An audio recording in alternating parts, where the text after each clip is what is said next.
Eleanor had always believed that her family loved her, despite their little exclusions and cutting jokes. But that Sunday evening, while everyone thought she had gone out, she overheard a conversation in the kitchen that shattered every illusion. The words of her mother, father, and sister, Beatrice, hit her like punches in the stomach. They talked about her as if she were dead weight, a mistake that needed to be corrected. And what she discovered later, a detailed plan to manipulate her and empty her bank account, gave her the strength to do something she never could have imagined. Subscribe to our channel so you don't miss true stories of betrayal, revenge, and personal rebirth. The scent of my mother's ragu filled the entire house. It was Sunday evening, and like every Sunday since I could remember, the family gathered for dinner. I was late, as usual. I had spent the entire day in the hospital. I worked as a nurse at the Policlinico in Milan, grueling shifts, 12 hours on my feet without breathing. And yet, I never missed Sunday dinner. It was a sacred tradition, or so I had been led to believe. My name is Eleonora Marchetti. I am 28 years old, and that evening in November 2024, I discovered a truth that destroyed me, and at the same time, saved me. I parked my Fiat Panda in front of the gate of the family villa in Monza, a huge house with a well-kept garden and gold railings. My father, Claudio Marchetti, was a successful notary. My mother, Paola, was a former literature teacher who now dedicated herself to volunteering and having lunch with her friends. My sister Beatrice, 32, worked in the family business, a notary's office, that my grandfather had founded in the 1960s.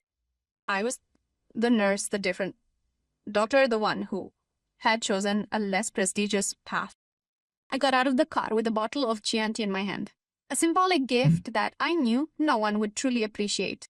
Beatrice drank only Franciacorta, and my parents preferred wines from their own cellar, but I kept bringing something as if I had to earn the right to sit at the table with them. As I climbed the steps to the porch, I heard voices coming from the kitchen. The window was ajar. I swear I hadn't meant to eavesdrop, but when she heard my name, I stopped dead, in my tracks. Eleonora has always been a problem, my mother said in a tone I had never heard from her before. Cold, sharp like a blade. My heart began to beat faster. I stood still, hidden behind the laurel hedge, the bottle still clutched in my hands. Let's not exaggerate, Paola, my father replied, but without conviction. She's just different. She never had Beatrice's ambition. Different? My sister's voice was full of sarcasm. She's a failure, Dad. At 28, she still lives in that tiny apartment. She works as a nurse. No offense, but she doesn't exactly have a brilliant career. And she doesn't even have a decent boyfriend. It's embarrassing. I felt my blood run cold. Like and subscribe for more stories like this. The problem, my mother continued, is that she keeps coming here every Sunday, as if she were part of the family on the same level as you. And honestly, Claudio, I'm starting to get tired of it. What are you talking about? My father asked, even though his tone suggested he knew exactly where this was going. I'm saying that Eleonora is a burden. She's always been a burden. Remember when she wanted to study medicine? We had to tell her we couldn't afford the tuition fees when, in reality, we were paying for Beatrice's master's in London. And she believed us. She settled for nursing as if it were a victory. My mother laughed, a low, cruel laugh that I had never heard before. Beatrice joined in. And now she's even saved, what? Euro? 30,000 euros? With that starvation wage. I don't know how she did it, but we all know that sooner or later we'll use it. How? My father asked, suddenly interested. Simple, my mother said, her voice full of determination. We tell her we need money. An emergency. Maybe we'll make up a problem with the house or the studio. Eleonora is so naive that she'll believe us. And once we have her savings, we can finally buy the house on the lake for Beatrice. I felt my knees buckle. I leaned against a stone wall to steady myself. Fall? What if she refuses? Beatrice asked, though she seemed more curious than concerned. She won't refuse, my mother replied confidently. Eleonora is desperate to be accepted. She would do anything to feel part of this family. She's pathetic. The silence that followed was heavy, broken only by the sound of the pot boiling on the stove. Okay, my father finally said, but we have to be strategic. We can't ask her for everything at once. We'll make her feel guilty, little by little. Maybe we start with euro 10,000 euros, then another euro 10,000, and so on. Perfect, ma. My mother agreed. And when we're done, we might as well start distancing ourselves from her. Maybe tell her that Sunday dinners are for immediate family only. Beatrice laughed again. Technically, it's not immediate family. Technically, yes, my mother replied. But emotionally, no. It never was. I don't know how long I stood there, frozen, tears streaming down my face. The bottle of Chianti slipped from my hands and shattered on the concrete, the glass exploding into 1,000 red, wet pieces. The voices in the kitchen stopped abruptly. What happened? I heard my mother ask. I didn't wait for an answer. I ran to the car, my heart pounding so hard I thought it would explode in my chest. I got in, started the engine, and drove away without looking back. I don't remember the drive back to Milan. I drove on automatic, my hands clenched on the steering wheel, my eyes blurred with tears. When I finally parked in front of my building in the city study area, I sat in the car for at least an hour staring into space. My mother's words echoed in my head like a broken record. Eleonora is a burden. She's always been a burden. She's pathetic. I'd spent my entire life trying to make them love me. Every Sunday, every phone call, every ignored gift, every cutting joke I'd endured with a forced smile, it had all been for nothing. I'd never been part of the family. I was just a living ATM that they hadn't drained yet. I didn't sleep that night. I sat on the couch in my studio apartment with a cup of iced tea in my hands, staring at the wall. At 3 o'clock in the morning, my phone vibrated. It was my mother? Eleonora, where are you? We're worried. Please answer. I looked at the message without emotion, then deleted it. Another one came. Then, another and another.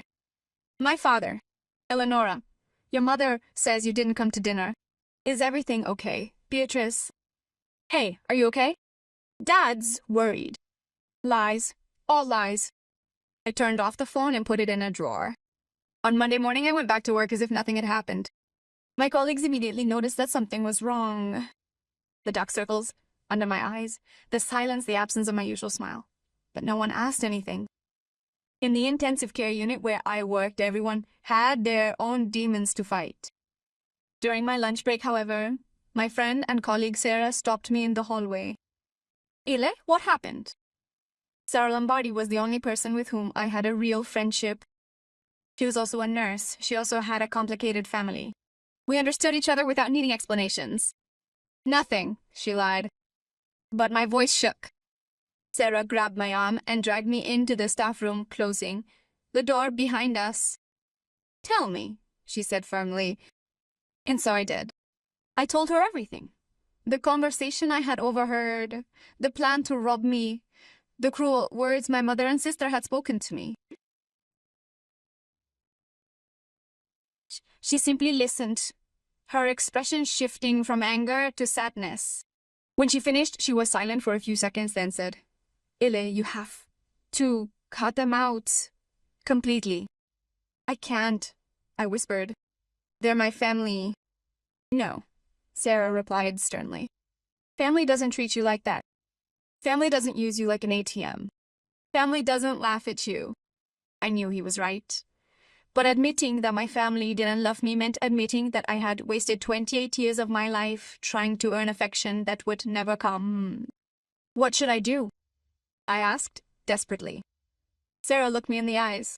You should show them who you really are and make them regret underestimating you. Write in the comments what you would have done, and don't forget to subscribe. That evening, when I got home, I turned on the computer and started doing research. I still didn't know what I would do, but I knew I wouldn't sit idly by. I opened an online checking account and checked my savings. 43.7. Hard-earned money, saved penny by penny, giving up vacations, new clothes, dinners out, money that I had saved to one day buy a house of my own, and they wanted to steal it from me. I closed my eyes and took a deep breath. Then I made a decision. I would give them exactly what they expected, a naive and manipulable daughter, but this time I would be the one in control of the game. Wednesday that evening, after 3 days of silence, I finally answered my mother's messages. Sorry, Mom.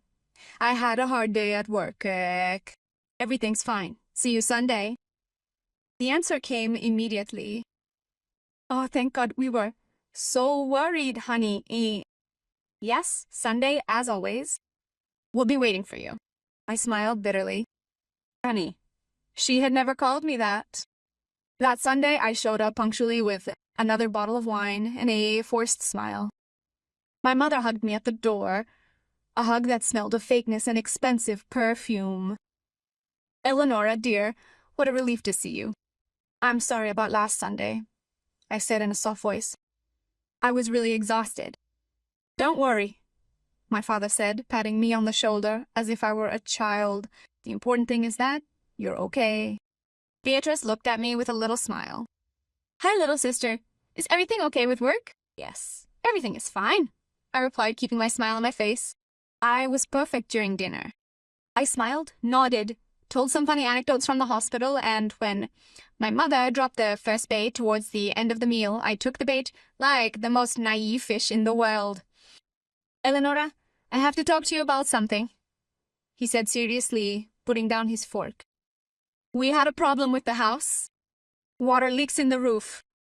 The technician says we have to redo everything. Oh no, I said, feigning concern. How much does it cost? About euro 15,000 euros, my father replied, shaking his head. It's a disaster. We don't know how we're going to do it. I knew it was a lie. I checked. The house was perfect. No leaks. Can I help you? I said immediately, as if it were the most natural thing in the world. My mother looked at me with eyes that feigned surprise and gratitude. Oh, Eleonora, we don't want to be a burden to you. You're not a burden, I interrupted her. You're my family. Of course I'll help you. Beatrice smiled at me, but I saw something in her eyes that made my blood run cold. Contempt. They all despised me, but they were happy to take my money. You're an angel, my mother said, shaking my hand. We don't know how to thank you. No need, I replied sweetly that evening.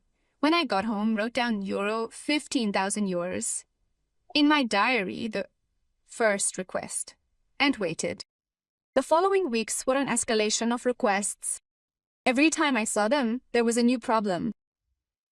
The heating in the house wasn't working, euro 10,000 euros. The notary's fees, euro 8,000 euros. An urgent loan for Beatrice, euro 5,000 euros. Every time I said yes. Every time.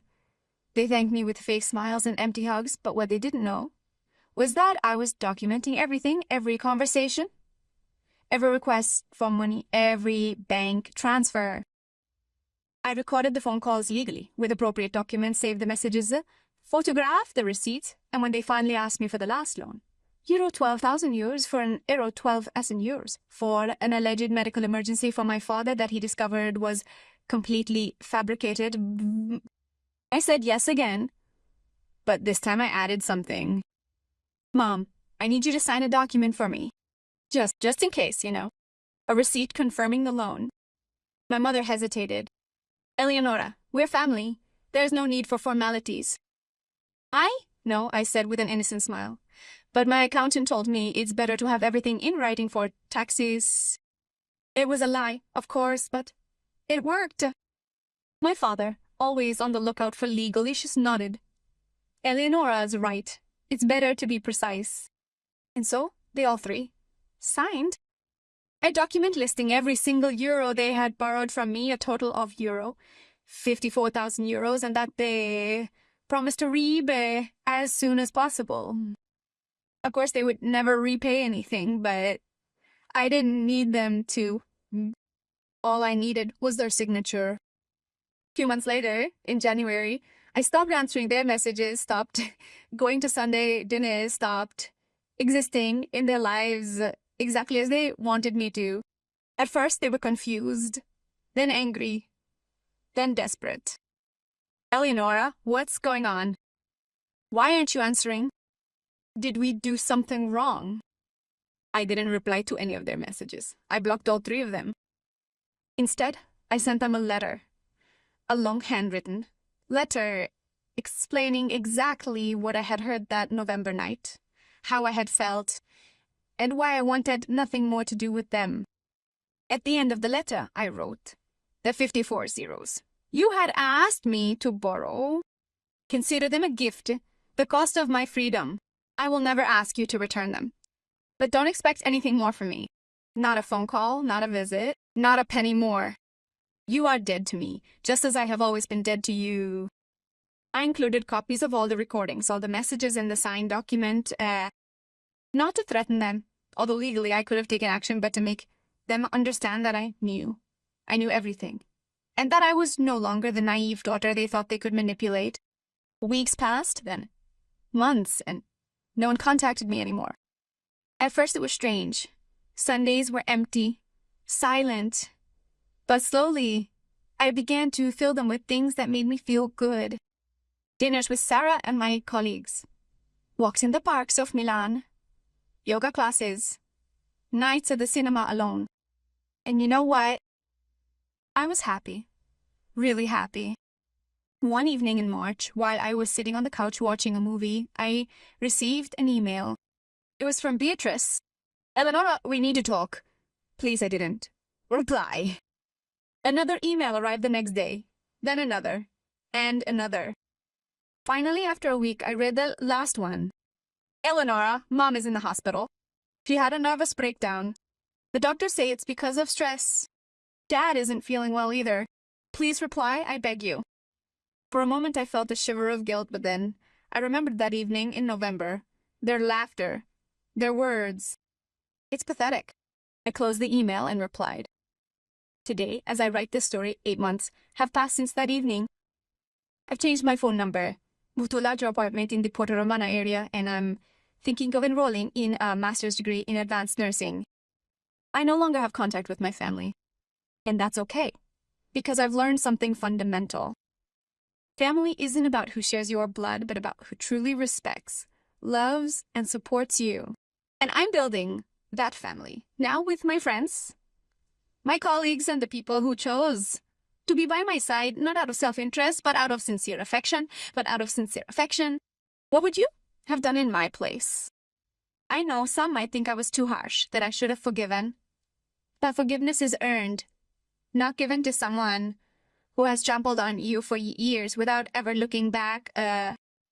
My mother, my father, and my sister have had their punishment. The silence, the absence, the knowledge that they've lost someone who truly loved them and that they'll never get back. And I've had my freedom. Like it. Subscribe to the channel and write your opinion in the comments. Thank you for listening to my story.